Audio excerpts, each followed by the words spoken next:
वाग्मी सजायते तस्य मनोभीष्टफलं ध्रुवं रोगं दुःखं च शोकं च उद्वेगं कृत्रिमं तथा।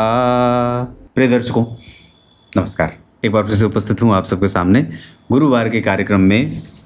आज का जो विषय है ये आप लोगों के दिमाग से ये भ्रम मिटाने में सहायक होगा कि कई बार हम ये कहते हैं, जानबूझ करके मैं इस विषय का मैंने आज चयन किया है कि आप लोग ये समझ लें कि गुरु पर राहु की दृष्टि या गुरु और राहु की दृष्टि का जो संयोग होता है वो कई बार बहुत मतलब लगभग 75 से 80% कुंडलियों के लिए वरदान या एकमात्र भगवान की बड़ी कृपा या संयोग मात्र हो जाता है कि उस जातक की कुंडली में गुरु और राहु का परस्पर दृष्टि संबंध बड़ा ही फल देने वाला हो जाता है।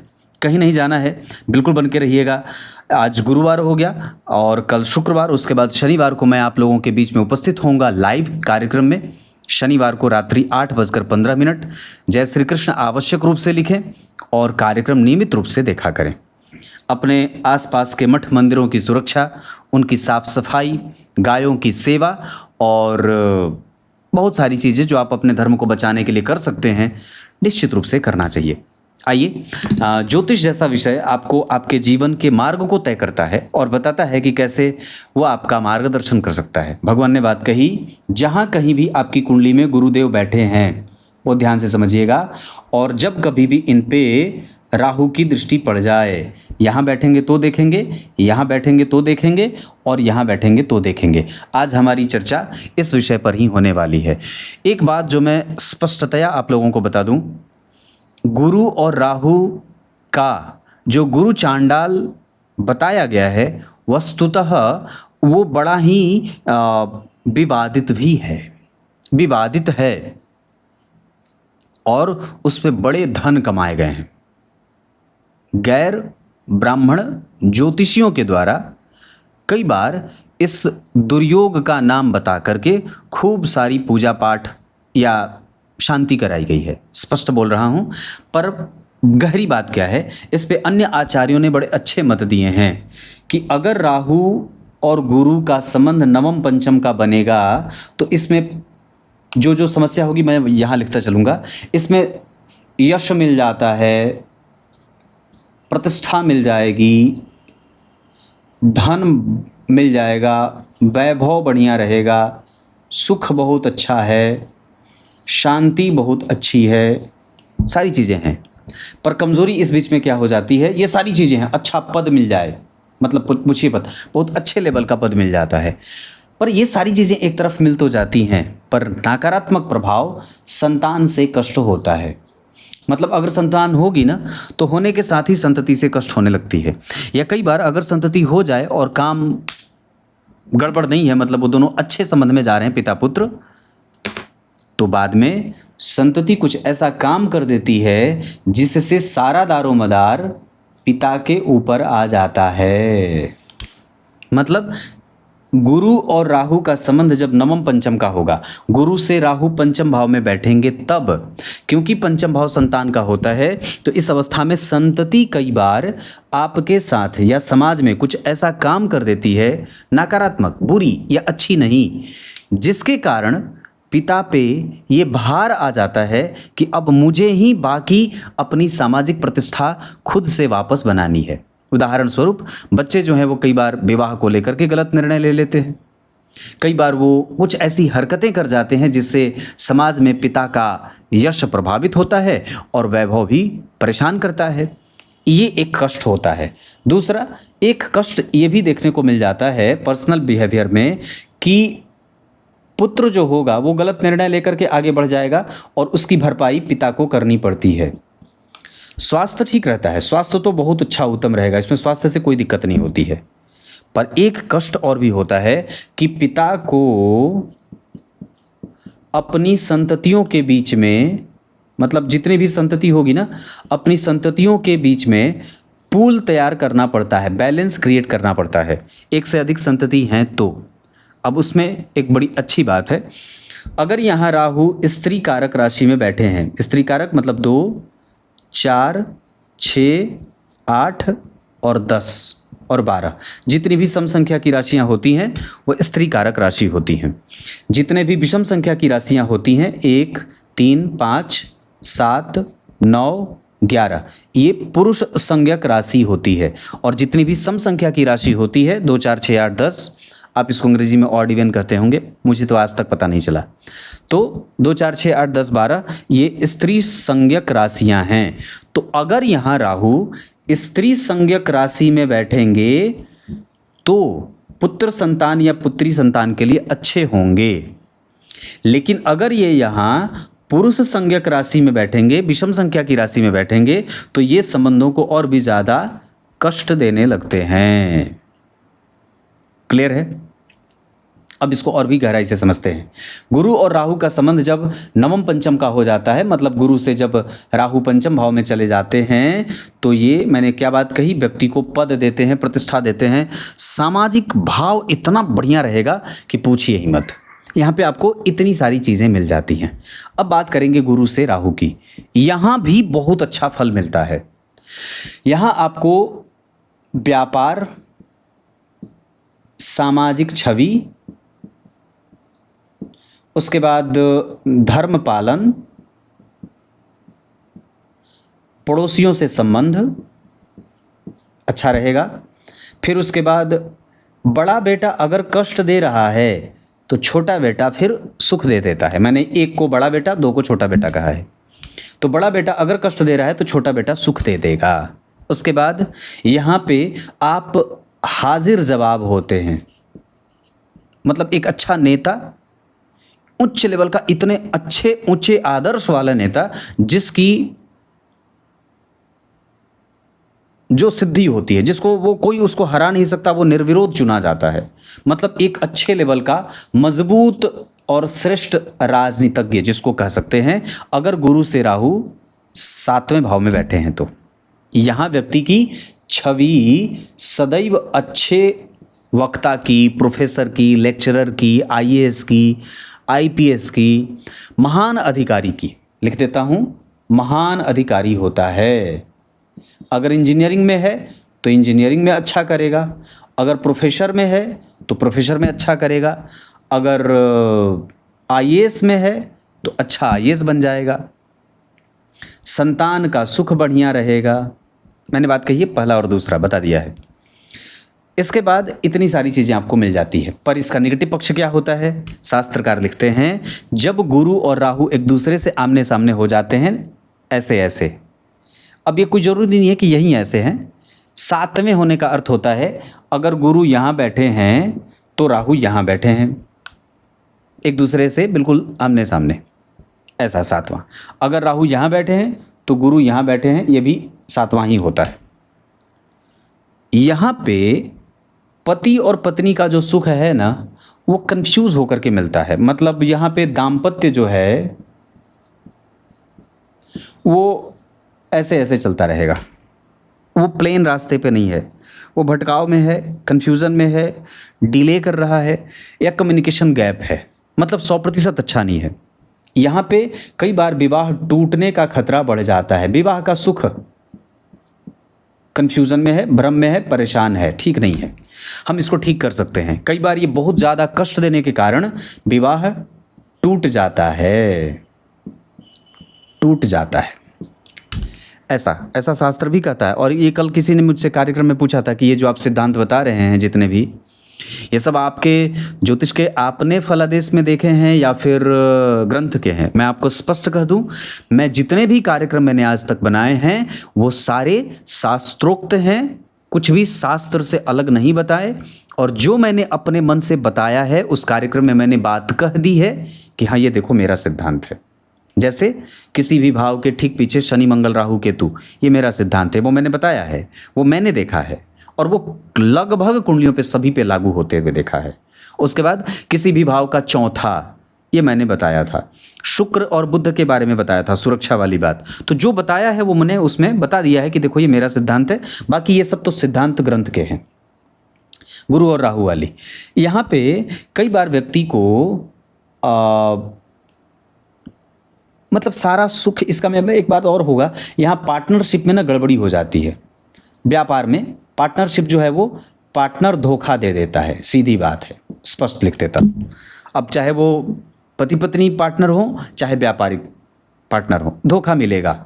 मतलब अगर गुरु और राहु एक साथ एक्टिव हैं तो आपको धोखेधड़ी से बचने की आवश्यकता है। निवेश करने से पहले बचना है, व्यापार में जाने से पहले विचार करना है, और जो भी निवेश कर रहे हैं उसके पहले लेखा जोखा बहुत अच्छे से तैयार कर लें। दूसरा कि हम जब ये दशा एक्टिव होगी, जैसे मान लीजिए आपकी कुंडली में गुरु और राहु एक साथ आमने सामने बैठे हैं, तो वो जब दशा अंतरदशा चलेगी तो भगवान इस दशा काल में कई बार जितनी भी परेशानियां मैंने बताई है, दाम्पत्य को लेकर के, व्यापार को लेकर के, पार्टनरशिप को लेकर के, पुत्र संतान को लेकर के, वो सब बढ़ जाएगी, बढ़ती रहेगी, उसका ग्राफ निगेटिवली बढ़ता जाएगा। मतलब हम सजग हो जाएंगे। और एक बात और है, शास्त्र में ये भी बात आई है कि गुरु की महादशा में जब कभी भी राहु का अंतर आया है, गुरु की महादशा में जब कभी भी राहु का अंतर आया है, ये बड़ा कष्ट देता है। इस वजह से सावधान होना चाहिए, हाँ, नहीं तो गड़बड़ी हो जाती है कई बार। और ये बहुत, मतलब आप सीधा समझ लीजिए कि आप यहाँ हैं गुरु की महादशा से पहले, राहु की महादशा से पहले, तो ये सीधा आपको पटक देते हैं, नीचे ला देते हैं और कई तरीके का कष्ट देते हैं। तो इस वजह से गुरु में राहु का अंतर परेशान करने वाला होता है, और लगभग 75 से 80% कुंडलियों में ये आर्थिक हानि ज़्यादा देता है, मानसिक कष्ट ज़्यादा देता है। उस समय के लिए आपको उपचार की आवश्यकता होगी। अब बात आती है अग्रिम चैप्टर पे, जो ये कहता है कि गुरु से राहु अगर नवम भाव में बैठे हैं तो क्या होगा। गुरु से राहु नवम भाव में बैठे हैं तो क्या होगा। इसमें सिद्धांतकार लिखते हैं कि अगर गुरु और राहु एक दूसरे से नवम भाव, मतलब गुरु से नवम भाव में राहु बैठे हैं, तो ये व्यक्ति के धर्म पालन को कमजोर करते हैं। बहुत ध्यान से समझिएगा, धर्म पालन व्यक्ति का कमजोर रहेगा, वो निष्ठुर हो जाएगा, निष्ठुर हो जाएगा। उसके बाद वो नास्तिक भी हो जाएगा। वक्त आएगा तो एक ऐसा, उसकी नास्तिकता बढ़ती जाएगी, नास्तिक हो जाएगा। उसके बाद उसका जो दृष्टिकोण है वो बहुत कमज़ोर हो जाएगा, कमज़ोर हो जाएगा, मतलब उसकी दार्शनिकता कमज़ोर हो जाएगी, सीधी बात है। उसकी दार्शनिकता कमज़ोर हो जाएगी, ठीक नहीं रहेगी। एक पक्ष और भी जो कमज़ोर होगा वो मैं आपको बता दूं, गुरु से जब राहु नवम भाव में होंगे तो व्यक्ति के एजम्पशन गड़बड़ होते हैं। वो जो भी एज्यूम करता है, जो भी किसी को बोलता है, वो सब उल्टा पुल्टा होता रहता है। कहेगा कुछ और, होगा कुछ और। मतलब मान लेना कि ये होगा, मान लेते हैं कि ऐसा भविष्य में होगा, वो जो कह दिया वो नहीं होगा। ऐसे लोगों का फलादेश गड़बड़ होता है, जिसकी कुंडली में गुरु से राहु नवम पंचम बैठे होते हैं। मतलब फलादेश गड़बड़ है, गड़बड़, फलादेश गड़बड़ है। ऐसे लोगों को ज्योतिष में फलादेश करने से पहले सोचना चाहिए। उसके बाद ऐसा ना, गुरु से राहु जब नवम पंचम में बैठ जाते हैं तो व्यक्ति को चोरी का खतरा बढ़ जाता है, मतलब उसके ऊपर आरोप लग जाते हैं। ऐसे लिख दूं, आरोप प्रत्यारोप बढ़ जाएगा, लांछन लग जाता है, ऐसा कष्ट देता है। महिला जो बहुत बड़ी है और आप बहुत छोटे हैं, तो इस तरीके का लांछन लगता है। कब? ये गुरु में राहु जब नवम भाव में और बैठे हों तो, और जब ये एक्टिव हो महादशा में। उसके बाद व्यक्ति के जो मित्र होंगे ना, वो इसको नशे की गिरफ्त में लेके चले जाते हैं। नशे की गिरफ्त में व्यक्ति हो जाता है, नशे की चपेट में आ जाता है, और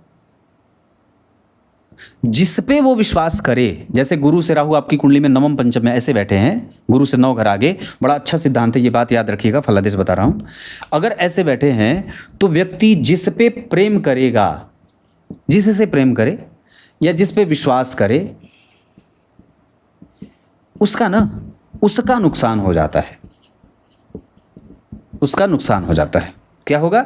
मैं हूं, मेरी कुंडली में गुरु और राहु ऐसे बैठे हैं, मैं जिससे प्रेम करूंगा उसका नुकसान होगा।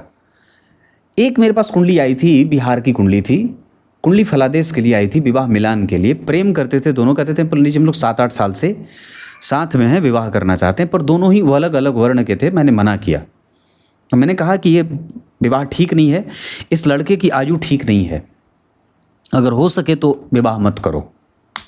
फरवरी की बात है, आरंभ के फरवरी में उन्होंने मुझसे कुंडली मिलवाई थी। अंतिम फरवरी में उस लड़के का एक्सीडेंट हुआ, मृत्यु हो गई। बेंगलोर की घटना थी। और बाद में वो वही जो जातिका थी, बहन जी थी, वो मुझसे मई में कुंडली मिलवाई। तब उन्होंने ये वृतांत सारा बताया, पंडित जी आपने इस लड़के से कुंडली मिलाने के लिए मना किया था, नहीं करने को कहा था, उससे कहा था कि इसकी आयु अच्छी नहीं है या इसका स्वास्थ्य ठीक नहीं रहता होगा, उसकी मृत्यु होगी। तब मेरे परिवार वाले मेरा विवाह इस लड़के से करना चाहते हैं, जिससे मैं अभी वर्तमान में आपसे कुंडली मिलवा रही हूँ। तो क्या होता है कि उनकी कुंडली में यही बात बनी, गुरु से राहु नवम पंचम, ये बात उस वजह से ही याद आ गई। तो जब गुरु से राहु नवम पंचम में जाते हैं तो व्यक्ति का जो प्रेम होता है वो कई बार असफल हो जाता है। सीधी बात है, आप जिससे प्रेम करेंगे ऐसा हो जाता है। अधिकांश कुंडलियों में इसे प्रायः संतानहीन देखा गया है। अधिकांश, 100% नहीं, पर अधिकांश कुंडलियों में संततिहीन व्यक्ति को होते देखा गया है। इसके नेगेटिव परिणाम ज़्यादा दिख गए। पर आप पूछेंगे कि पंडित जी आप तो कहते कि शुरू में कि ये बुरे नहीं अच्छे परिणाम देते हैं। अब अच्छा बता देता हूँ। गुरु से राहु जब जन्म कुंडली में नवम पंचम भाव में होते हैं, गुरु से नवम घर में राहु होते हैं, तो व्यक्ति को IAS बनाते हैं, अच्छा पद देते हैं। उसके बाद उसकी सामाजिकता अच्छी होती है और बहुत सारा उसकी जिम्मेदारी बड़ी होती है। उसकी जिम्मेदारी बड़ी होती है, वो बड़े पद पे जाएगा, बड़ा ओहदा संभालेगा तो बड़ी जिम्मेदारी होगी, सीधी बात है। वाचाल होता है, बोलता ज़्यादा है, पर वाचाल मतलब ज़्यादा बोलना, एक्सप्लेनेशन ज़्यादा देता है ना। पर इसी के साथ एक और भी सिद्धांत लागू होगा जो व्यक्ति को वाग्मी बनाता है। वाग्मी का अर्थ होता है बड़ा शुद्ध बोलने वाला, शुद्ध श्रेष्ठ बोलने वाला, अच्छा बोलने वाला। बहुत ज़्यादा बोलेगा, एक्सप्लेनेशन ज़्यादा देगा, पर कुतर्क नहीं करेगा, अच्छी बातें करेगा। मतलब वक्ता, कुशल वक्ता, वाणी में जिसके मिठास हो, ऐसा। इसके बाद वो उसका लेखन अच्छा होता है, वो बेस्ट सेलर हो जाता है। मतलब उसकी जो लेखन है वो बहुत प्रसिद्ध हो जाती है और समाज में प्रतिष्ठा बहुत अच्छी होती है। इतने सारे सुख मिल जाते हैं। नुकसान क्या था मैंने बता दिया, कुछ सुख भी है, पर कोई जरूरी नहीं है कि गुरु और राहु का जो प्रत्यक्ष संबंध एक दूसरे से नवम पंचम का, समसप्तक का या ऐसा वाला होता है तो वो कमज़ोर ही होता है। उसके अच्छे परिणाम भी होते हैं जिस पे हमारा ध्यान कई बार नहीं जाता है। कार्यक्रम के आरंभ में मैंने जो श्लोक पढ़ा था उसका अर्थ बता देता हूँ। जो व्यक्ति भगवान शिव की पूजा करता है वो अच्छा बोलने वाला होता है, उसको धन की प्राप्ति होती है, उसके रोग नष्ट होते हैं, उसका दुख नष्ट होता है और उसका शोक नष्ट होता है। पुत्र संतान की इच्छा अगर चाहते हैं तो शिव जी को शुद्ध गाय का घी अर्पित किया करिए, उनसे अभिषेक किया करिए। अगर रोग से संबंधित परेशानी ज़्यादा परेशान कर रही है, शरीर घर में रोग बना हुआ है, तो दूर्वा के जड़ को मिक्सी में पीस लीजिए या सिलबट्टे पे पीस करके उसका जल शिव जी पे अर्पित किया करिए। धन की समस्या के लिए शहद, ऐश्वर्य की प्राप्ति के लिए केसर, मानसिक शांति के लिए सफ़ेद चंदन। तब तक के लिए बहुत बहुत नमस्कार।